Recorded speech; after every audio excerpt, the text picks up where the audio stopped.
তার মানে একটা গান এমনিতে হারাম, সেই গানটা দেখেন শিল্পী যেমনি গাইছে একটু এদিক সেদিক হয়ে গেল আর ভালো লাগে না। ভালো লাগে এই কথাটা আমি কেন বললাম? কোরআন তিলাওয়াত করে আপনাদেরকে বুঝাইয়া দিলাম যে কোরআন জোরে পড়েন, আস্তে পড়েন, টেনে পড়েন, মিডিয়াম সুরে পড়েন, যেমনি তিলাওয়াত করেন আল্লাহর কোরআনের আকর্ষণ কমে না। কোন সুবহানাল্লাহ। আর একটা গান 2 দিন 3 দিন, এখন আর কোনো গান চলে না। কথা কন না খেয়ে, কথা কন না খেয়ে, মন খারাপ করছেন আপনারা? অনেকে করছেন হুজুর গান নিয়ে গবেষণা করছেন, কোরআন হাদিসের ওয়াজ করবেন না। এটা একটু বুঝানোর জন্য বললাম, এটা একটা উদাহরণ। আর একটা গান কয়েকদিন ভাল লাগে, 10 বার 20 বার 50 100 বার গান নামলো। কয় বন্ধু 3 দিন তোর বাড়িতে গেলাম, দেখা পাইলাম। মানুষ চিন্তা করে 3 দিন বাড়ি যা যা দেখা হয় না, এই বাটপারের সাথে বন্ধুত্ব রাখলে ও গাড়ি ভাড়া দিয়ে জীবন শেষ হয়। কথা বলছেন না? এরপরে এক মহিলা গান নামাইলো, কয় কাল তো ছিলাম ভালো, আজ আমার কি হলো বলতে পারি না। মানুষ চিন্তা করে যে মহিলা গতকালকের কথা আজকে কর পারে না, তো স্বভাব ভালো না। কথা কন না কেন? এই গানে কিছুদিন পরে বাতিল হয়ে গেল, চললো না। এরপরে শিল্পী এসে কয় দেখা না হলে একদিন বুকের ভিতর করে চিন চিন চিন। মানুষ চিন্তা করে এত কঠিন একটা রোগ, বুকের ভিতরে চিন চিন করা মানে হার্টের রোগ। কথা কন না কেন? মানুষ করছে না এই গান গাওয়া যাবে না, কয়েকদিন পর ওই গানও বাতিল হয়ে গেল। এরপরে এক একটা শিল্পী আসলে এক একটা গান। এক শিল্পী এসে কয় ও প্রিয়া তুমি কোথায়, শয়তান তোমাকে খুঁজতেছে। কিছুদিন পরে মানুষ ওই গান আর শোনে না। এরপরে এক আপা ও গান নামাইলো, কয় বন্ধু যখন বউ লই আমার বাড়ির সামনে দিয়ে রঙ্গ করে হাঁটতে যায়, ফাটতে যায়, ছিঁড়ে যায়, তালি দেওয়ার কোনো বুদ্ধি নেই। মানুষ চিন্তা করে বন্ধু যদি বউ নিয়ে যায় তা বান্ধবীর মনত কষ্ট হবে কে? কথা কন না কে? বউ নিয়ে যাওয়া শরীয়তে জায়েজ না হারাম? জায়েজ, সম্পূর্ণ জায়েজ। বউ নিয়ে যাচ্ছে এই লোকটা জায়েজ কাজ করছে পর্দা সহকারে। কথা কোন ঠিক কিনা? কিন্তু বউক বাদ দিয়ে বান্ধবী নিয়ে ঘুরে গুনে আছে না নাই? এ কথা বলেন আছে না নাই? তার মানে এর গানটা ইসলামের পক্ষে না বিপক্ষে? এই গানটার কথা আমি বলতে চাই, শিল্পী যেভাবে গাইছে, বন্ধু যখন বউ লইয়া আমার বাড়ির সামনে দিয়া রঙ্গ কইরা হাঁটতে যায় ফাটতে যায়, এই যে শিল্পী এইভাবে গাইছে, গাইছে না?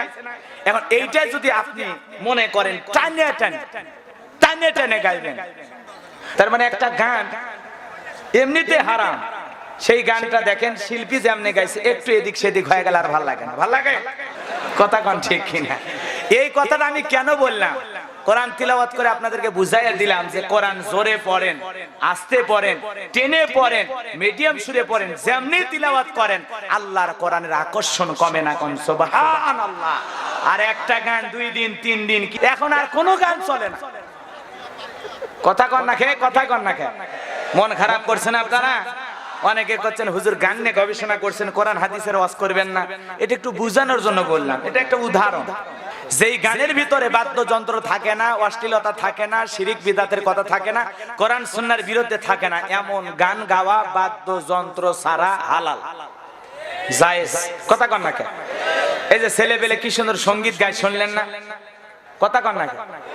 এই যে ভালো ভালো আপনাদের এলাকার রুকনুজ্জামান ভাই আছে, শিল্পী, কি সুন্দর গান গায়, ভাল লাগে না? কথা কন না কেন? এরপরে শিল্পী মশিউর রহমান ভাই আছে, গান গায়, ভাল লাগে না? কি সুন্দর গান, গানের মধ্যেও মজা আছে, কি সুন্দর সুর, কি সুন্দর, কোনো বাদ্যযন্ত্র নাই, শিল্পীর কণ্ঠকে হার মানায়। কথা বলে ঠিক কিনা? কি সুন্দর গান পাই। আমি যদি কোনদিন পথ ভুলে যাই, হাত ছানি দিয়ে কাছে নিও, মমতার বন্ধনে আমায় বেঁধে সব ভুল ক্ষমা করে দিও। আমি যদি কোনদিন পথ ভুলে যাই, আল্লাহু আকবার, জেনে না জেনে কত করি অপরাধ, কখনো করো না তুমি বাদ প্রতিবাদ। জেনে না জেনে কত করি অপরাধ, কখনো করো না তুমি বাদ প্রতিবাদ।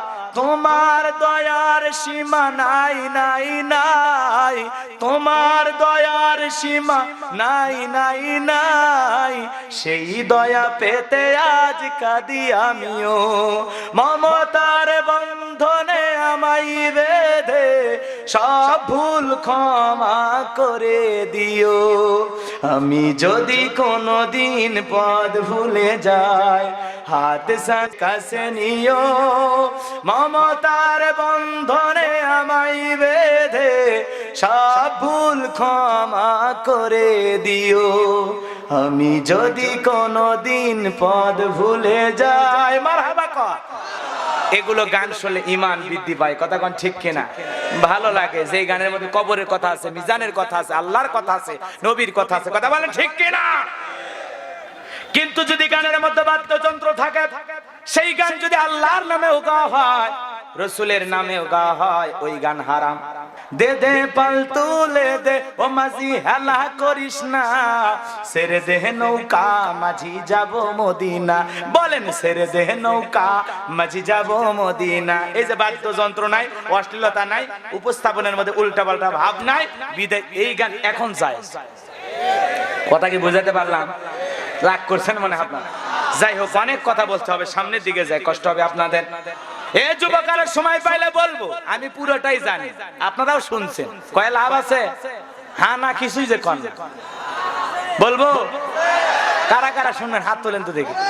ওরে বাবা, লিল্লাহ তাকবীর। তাহলে তো কোয়া লাগবে যে হুজুর একটু গান গাইবো গাইবো। দে দে পাল তুলে দে ও মাঝি, হেলা করিস না, ছেড়ে দে নৌকা মাঝি যাব মদিনা। বলেন ছেড়ে দে নৌকা মাঝি যাব মদিনা। মক্কায় নবী এলো মায়া মেনার ঘরে, হাসিলে হাজার মানিক, কাঁদিলে মুক্ত ঝরে। আল্লাহু আকবার। মক্কায় নবী এলো মায়া মেনার ঘরে, হাসিলে হাজার মানিক, কাঁদিলে মুক্ত ঝরে। দয়ার আল্লাহ যারা সকা, তার কিসের ভাবনা, দয়ার আল্লাহ যারা সকা, তার কিসের ভাবনা। হৃদয়ে মাঝে কাবা, নয়নে মদিনা, আমার হৃদয়ে মাঝে কাবা, নয়নে মদিনা। দে দে পাল তুলে দে ও মাঝি, হেলা করিস না, ছেড়ে দে নৌকা মাঝি যাব মদিনা। বলেন ছেড়ে দে নৌকা। ও নূরের রৌশনীতে দুনিয়া গেছে ভরে, ও নূরের বাতি জ্বলে মদিনার ঘরে ঘরে। আল্লাহু আকবার। ও নূরের রৌশনীতে দুনিয়া গেছে ভরে, ও নূরের বাতি জ্বলে মদিনার ঘরে ঘরে। দয়ার আল্লাহ যার সকা, তার কিসের ভাবনা, দয়ার আল্লাহ যার সকা, তার কিসের ভাবনা। হৃদয়ে মাঝে কাবা, নয়নে মদিনা, আমার হৃদয়ে মাঝে কাবা, নয়নে মদিনা। দে দে পাল তুলে দে ও মাঝি, হেলা করিস না, ছেড়ে দে নৌকা মাঝি যাব মদিনা। বলেন ছেড়ে দে নৌকা মাঝি যাব মদিনা। বলেন ছেড়ে দে নৌকা মাঝি যাব মদিনা।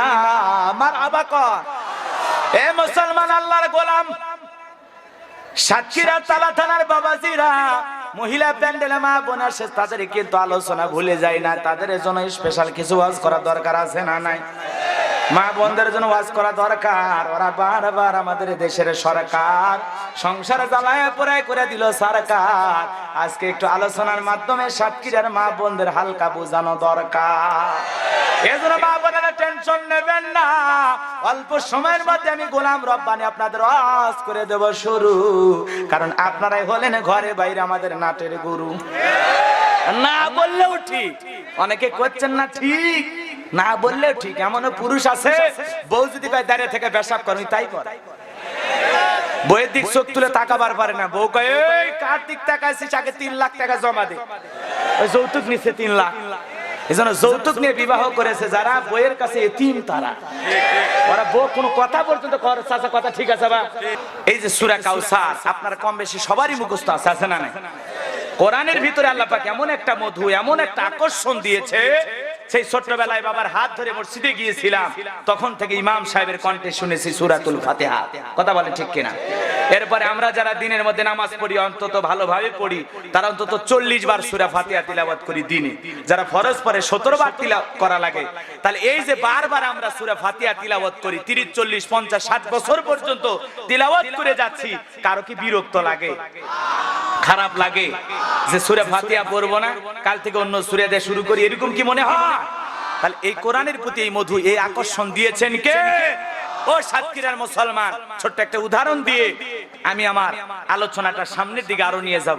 এই জায়গায় একটা কথা বুঝাইতে চাই, এই কোরআনটাকে যার কণ্ঠ যত ভালো, যে যত সুন্দর তিলাওয়াত করতে পারে, যার কণ্ঠের ভিতর আল্লাহ যত আকর্ষণ মধু দিয়েছে, তার কণ্ঠ দিয়ে কোরআন শুনতে তত ভালো লাগে। সুবহানাল্লাহ বলবেন না?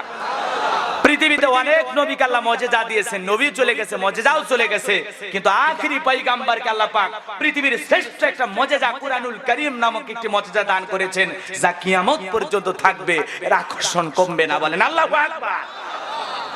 আপনারা এই যে লক্ষ লক্ষ মানুষ এই মাহফিলে উপস্থিত হয়েছেন কিসের কারণে? আরো জোরে বলেন। শুনেন, এই কথাটা আমি বুঝানোর জন্য একটা কথা আপনাদের সামনে তুলে ধরুন, রাখছেন কইরেন না, মন খারাপ জান করেন না। আমি প্রথমে তিলাওয়াত করে আপনাদেরকে বুঝাইয়া দেব।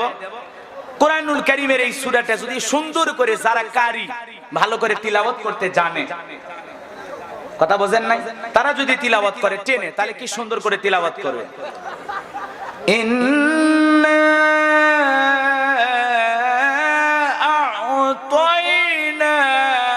আ'তাইনাকাল কাউসার ফাসাল্লি লিরাব্বিকা ওয়ানহার ইন্না শানিয়াকা হুয়াল আবতার। যার মানে এটা আরো যার কণ্ঠ যত ভালো, আমি তো বললাম, কারণ ওয়াজের মাঝে হট করে এরকম তিলাওয়াত দিতে গেলে একটু কষ্ট হয়, মন খারাপ করছেন আপনারা। আবার এটা যখন আমরা মাঝামাঝি সুরে পড়ি নামাজের মধ্যে, ইন্না আ'তাইনাকাল কাউসার ফাসাল্লি লিরাব্বিকা ওয়ানহার ইন্না শানিয়াকা হুয়াল আবতার। আল্লাহু আকবার। আগের চাইতে এটা কি খারাপ লাগছে?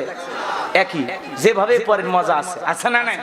এরপরে যদি হাফেজ সাহেবেরা এই যে রমজান মাসে কি সুন্দর করে তিলাওয়াত করা হয়, খতম করে না, বিসমিল্লাহির রহমানির রহিম ইন্না আ'তাইনাকাল কাউসার ফাসাল্লি লিরাব্বিকা ওয়ানহার ইন্না শানিয়াকা হুয়াল আবতার।